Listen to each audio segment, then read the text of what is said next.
Welcome back to the Brew Crew Podcast, everyone. This is day 4 of the BCP BH Advent Calendar. Spectacular extravaganza. The extravaganza will be on the 14th, but this is day 4. And today we have another shorty, another on-tap beer at Barrel House, North High Stick. This is an amber ale.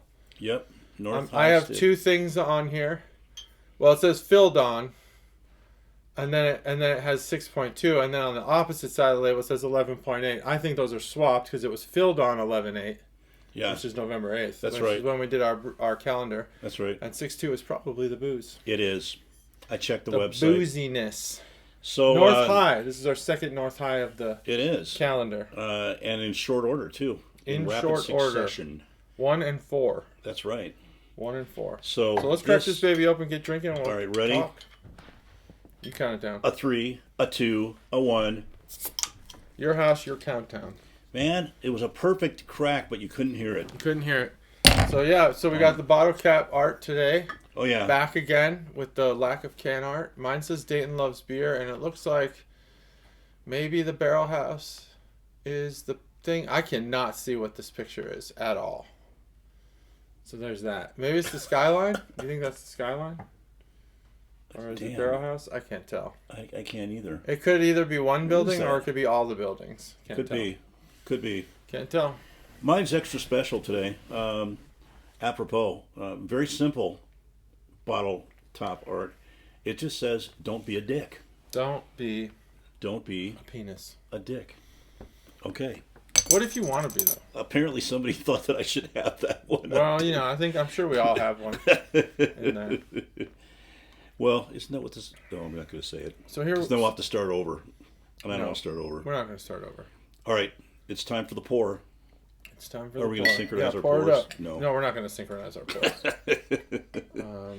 No, that would be a little on the... so we're drinking an amber ale here. Amber North ale. High, Columbus, Ohio, as opposed to Columbus, Indiana, which is where 450 North is from. Yeah, boy, that was special last night. I'll try to keep that out of my mind. Totally, entirely different beer, which is on purpose. A different style of beer. Look at that beautiful color. That is truly a beautiful amber ale. Truly. Almost looks like an IPA in color. Nice little tight, thick foam head. I think it's got a little bit more dark red going on there. It is. It is darker red. Very astute. Yeah, thanks. I cheated. I looked ahead. But... yeah, you're not supposed to do that. But that's all right. Well, I like to be fully surprised by the beer. Yeah. I don't want any influence. No? Okay. But you're fine. You're fine to do it. No, that's like it's all about preference. What's your preference? If you want to come into, I like to know what type of beer it is. Of course, I like to know who the brewer is and all that. But I don't want to look at like tasting notes. What they say the tasting notes are. I like to say what they are. Because I like to believe myself more than what they say. I like to see at least, like in the cases of these shorties where we don't get any information at all from the can, right? I like to go get the basic information that would normally be on a can. That's it. Not tasting notes. Just, hey, what did they put in this? They'll typically tell you, here are the, here are the malts we use, here are the hops we use, here's the alcohol content. That's pretty much it. You cheated, so why don't you regale us with the stats? Oh, no, I better not. Not cheated. I was saying that you're tasting it. No, I tasted it already. It's good, huh? I already tasted it. Yeah. So what's in this beer? What are the hops? What are the malts? What are the cheeses and all of the different dusts? All right. I'll tell you. It's got active live yeast. And that is true. Ants, which are in the form of ants. There's ants in this beer. Yep, ants in our pants. There are 3 different kinds of hops, which is very normal, and normal for an amber ale like this. Yeah, I mean nowadays everybody uses all the combinations of hops to try to get all the different aromas and flavors, all that stuff. There are 5 different kinds of malts, which is really interesting. But that's a lot of malts. It is a lot of malts. It's a lot of different kind of malts to combine together. They use a pale ale malt. I'm sure that's the base. That'll be your base, yeah. Yeah, because it is really an amber ale. It's just a riff on a pale ale. It's just, they're using darker. Just a riff. Yep, just a riff. Yeah, it's just with darker colored malts. That's all. Yeah. So they use Red X malt, which what John said. That's what Robert F. Kennedy Jr. is going to get us away from these Red X and these Red 40s and all these dyes. You know, is that a dye? Yeah, dye malt? No, it's not dyed. It's not dyed, but it's just joke. the way it's just the way they process it that makes it. Well, the joke is that the malts are dyed. I think that RFK Jr. is going to try to get some of these red dyes away from our food. I think so. Blue dyes, I heard him talk about too. I don't know what the hell blue dyes do though, but I don't know what any of this stuff does. Red X, Mountain Dew, baby. Mountain Dew, yeah, because Mountain Dew's all natural. I think Mountain Dew is probably one of the healthiest drinks you can have. That natural sugars, throw some yeast in there, you got yourself hooch. Pretty much. Well, Mountain Dew hooch. Hooch. Park the still out back and brew some Mountain Dew. Mountain Gooch. No. Mountain Dew. It is a no question about it. It is a highly unnatural yellow color. That's got to be something bad. That is a color that happens in nature. It is not. In certain places. It's like a yellowish greenish. You've not seen a Dew that color? No, I'm sure it's somewhere. It looks like radioactive waste from Chernobyl. I would say probably somewhere in South America there's Dew in that color. Maybe southern. There's South probably America, every color of the rainbow, and like in the colder climate, southern hemisphere. Yeah, southern hemisphere. Southern hemisphere, cold climates. There's Dew in that neon green. Oh, color. I'm thinking it's rainforesty. I think rainforest is probably darker. Oh, really? Maybe rainforest. Oh, maybe it's neon. Who knows? We're gonna have to take a trip. Where does the dart frog live? Argentina. Oh, I bet you there's some green Dew there. So. Oh yeah. Anyway, keep going. How many malts? So those are two: pale ale, pale malt, and Red X, and then Munich, which is what they use to make Berliner Weiss. Makes sense. Munich lagers, etc. Crystal malt, which is very, very common. That's the basis for almost every beer that they use, and that's also a more caramel color, so you get that. And then there's, believe it or not, brown malt, which they make brown ale That makes sense. To give this the amber color. You got the Red X. Brown. You got the Red X. Not so much brown, but you can taste the brown malt. You can taste the brown malt. It tastes like, when you have like a Newcastle brown ale or something, you taste that that flavoring there. The bitterness of a brown ale. So here's, the IBU is 36 too. Yeah, these IBUs are wildly wrong. Not in this beer. I think this might actually be in the lane. I think so too. So day one, wrong. Day two, they claim to be in the 30s. That was way off. That beer was like 0.1 bitterness. Yeah, that was way off. It was water. Whatever the bitterness units of water is what that one was. The bitterness that in that beer was caused by burning the crap out of the grain to a crisp. I tasted ash and I don't know. I still haven't seen the video, but that beer was not. Yeah, we don't need to talk about it anymore. We've trashed that brewery enough. Southern Ohio, we should go give them their due. We should descend upon them and then anyway give them their what for. All right. So anyway, that's it. Nugget hops are Nugget, Cascade, and Simcoe. We had Simcoe the other night with that IPA. That is a very common IPA malt. It has a higher bitterness level, so they use it a lot in IPAs. And you can taste some of that in here. You can taste some of the hops. IPA-like hop flavor. Yeah. Cascades, very common. Nuggets, very common. Here's what they say about it now that we've had a taste. A toasty amber ale. Toasty is nudge, nudge, wink, wink that's the crystal malt, the brown malt especially. Maybe the Red X malt a little bit. I associate that phrase toasty with actually the processing of the malts. It's just the way the flavors are imparted from the malts themselves. So the way they process brown ale or brown malt is similar. They roast it or toast it. They toast it actually. Yeah, that's why. So that's why they say that. But that's kind of a dead giveaway. With a warm copper color, that's true. Rich off-white head, that's true. Although that head didn't stick around very long. No. that to me is always a sign. I don't know, maybe I'm biased, but I love a beer that doesn't have a huge head, but that the head that's there stays around and around for a long time, like all the way through your pour. Complemented by undertones of dried apricots and pine. Proceeds benefit the Movember Foundation. I don't know what the Movember Foundation is. Movember is you grow a mustache in November for charity, for prostate cancer. Oh, really? Yeah. So you through the entire month, usually like how it works is, this was back when we were in person, not working so much remotely. Yeah. Every man would grow a mustache in your work center, and you would compete and donate. So I don't know how the donations work. You donate whatever. There's always usually a prize for the one who grows either like the best mustache, like the fullest mustache, the longest mustache, or whatever. And you don't touch it. You don't trim it or anything. So it starts to go over your lip. You start to part it down the middle so that it doesn't cover your lip when you're trying to eat and stuff. You start to look like a hipster. Some guys grow like the little, Chester the Molester mustache. Oh, God. And, I mean, some people have like weird, dark, it's just fun. Movember is a prostate cancer awareness thing. I didn't know that. Growing Thank a mustache. You. Yeah, no problem. I haven't heard that term in a while. It's been, Movember. I haven't worked in an office since 2020. Wow. Like with everybody there, I'm glad we still don't do that. Me too. I'd get the crap beat out of me, man. I can't grow facial hair to save my life. Oh, well, you don't have to participate. You could just sit out or donate. It looks like your upper lip has some hair, some dark hairs. It does, a little bit. But then I think you'd be fine. That gets me like all fired up thinking, I can do it now. Mm-hmm. I'm matured enough. I'm 60 and I finally matured enough to grow some facial hair. So then I try. Uh-huh. Like I'll go on my dad and I used to go on Canadian fishing trips for like a couple of weeks.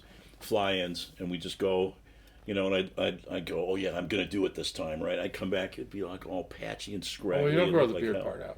No, just the mustache. Yeah, that's why it's Movember.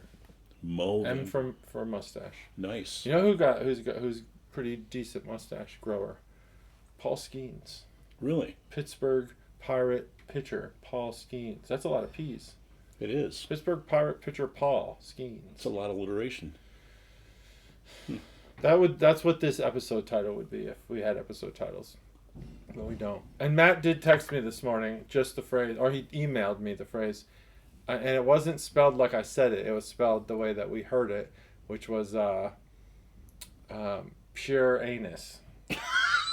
That was what we intended. But then my reply was puree dash ness. Yeah. But when you say it fast, it sounds like Puranus. Yeah, Puranus. Because it's puree-ness. So, Puranus. Pittsburgh Pirates pitcher Paul Skeens. Puranus. Mustache. Anyway, so that's what we got. We got all those things, all those hops, all those malts. Okay. We got some dark coloration. We do. They say that there's hints of pine and... ripe apricots. Ripe apricots. I would say they're full of old shittle. No, the apricots, I would say, if there were to be apricots in this beer, which I would say, you're fishing.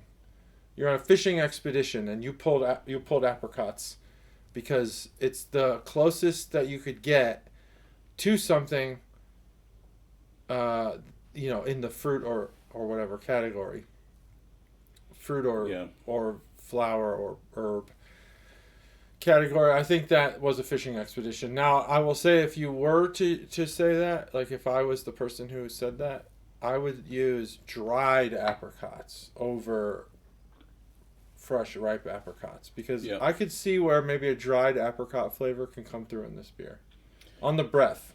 Yeah, it's like the finish, vaguest hint of sweetness in the breath. That's it. It's residual sweetness. It's on the finish. So, I taste it, and you can make up whatever you want to about what you could say whatever. You could say this is ripe, like banana, maple, plum, plums, plum bread.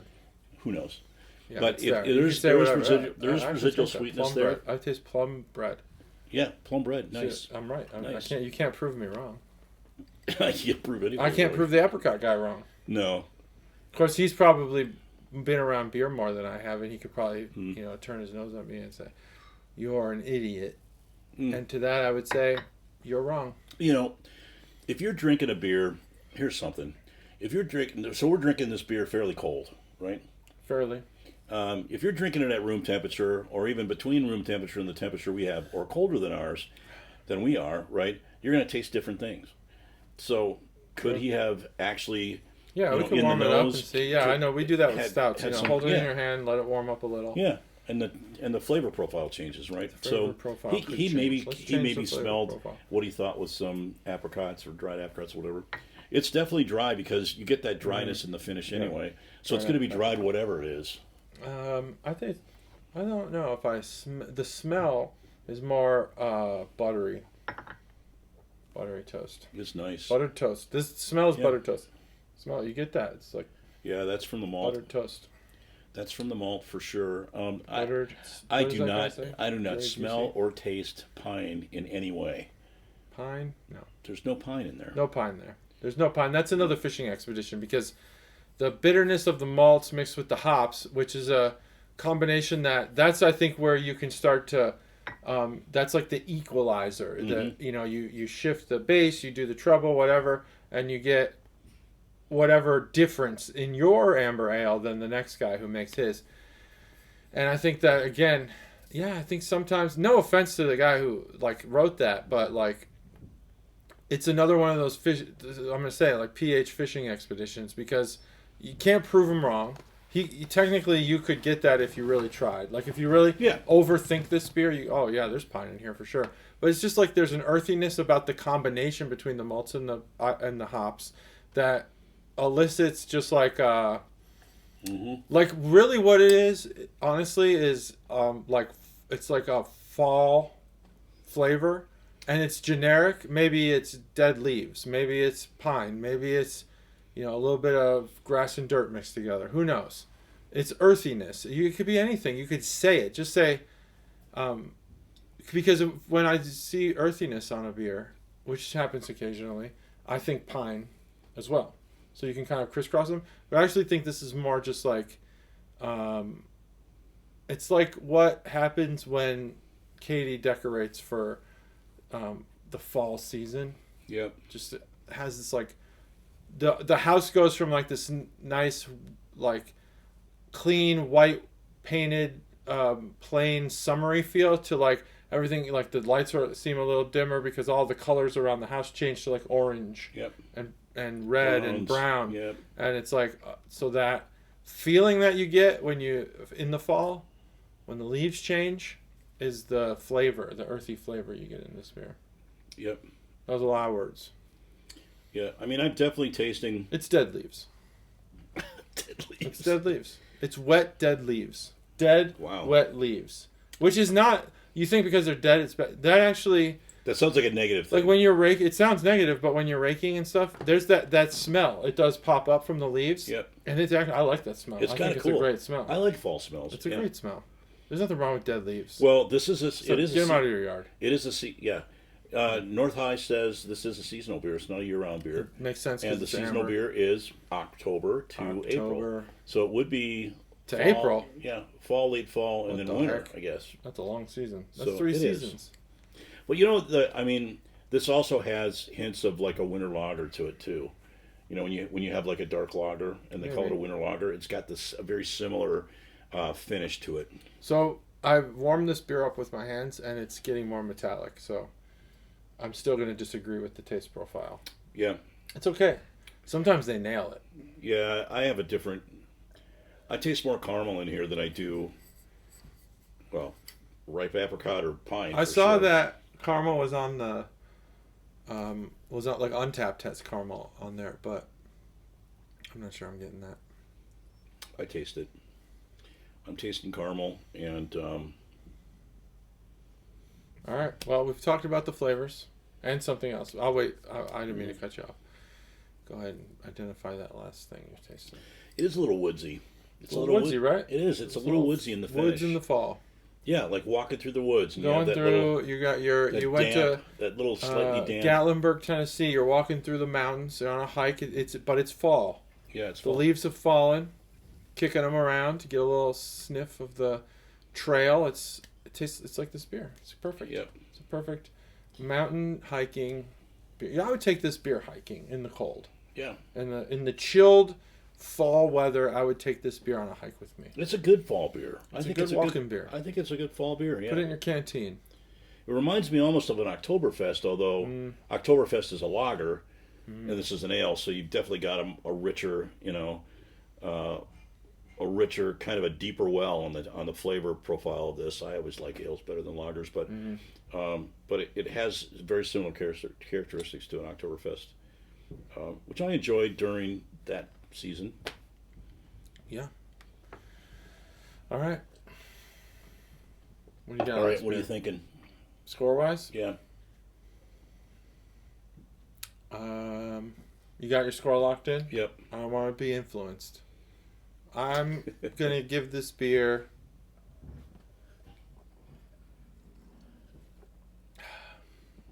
3.75. It's I just don't see how you can like. Yeah, I mean it's fine. It's fine beer. Yeah, I was gonna say 3.5 myself. I'm really going in on the flavors because I'm really trying. Yeah. But like if I was drinking this beer casually, I would never give it this much thought. No. It's just that kind of beer. It's an amber ale. No, but you drink it because you wanted a beer. Yeah. You know. Yeah, me too. But we have to do that because it's the Advent calendar. Because it's the Advent calendar, and you got to do it. But but what I'm saying is, like in a normal situation, this beer wouldn't get the amount, like a sour or stout. Like even casually, I'm giving it a lot of thought because I want to know what's going on there. Yeah. Here, I just wanted a beer. If I order an amber ale at a restaurant, it's because I just wanted beer. Yep. So I gave it a 3.5. That's a great score for this beer. It is a great score for the beer, and I gave it a 3.5 because I've drank and I've made a lot of amber ales, and this is a really, really solid standard. It's a solid standard. It's above average. It's good to drink. I would drink it again. Wouldn't pay for it just because we have a lot of other better beers out there. A lot of other beers to be had. A lot of other beers. So, but it's good. Definitely something I would expect from North High. An amber ale. It's a beer that I think brewers who brew for brewers would make. Yeah, that's true. That's a standard issue. Like I remember when I first started home brewing, the amber ale is one of the first beers you brew because it's really easy to brew. Nice. It's hard to mess it up. Yeah. And there was 10 million recipes out there, and they're all very similar, and they're all solid singles to doubles up the middle. Singles doubles up the middle. Yeah. So that's what it is, and so I think brewers kind of use these as a way to kind of as a litmus test, as a kind of measuring. The same thing with like the German Purity Pilsner. You do it because you want to know that you can. You want to make sure you can. I did hear Pilsners are one of the harder ones to make.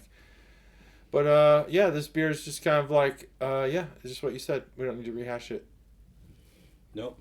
3.5, 3.75. That's really it. I think that's the end of day 4 for the Advent calendar. We'll be back at it tomorrow with, of course, day 5. Day 5. All right, Chuggalos. Thanks for joining us. Have a great day tomorrow, and we'll see you tomorrow night. Bye.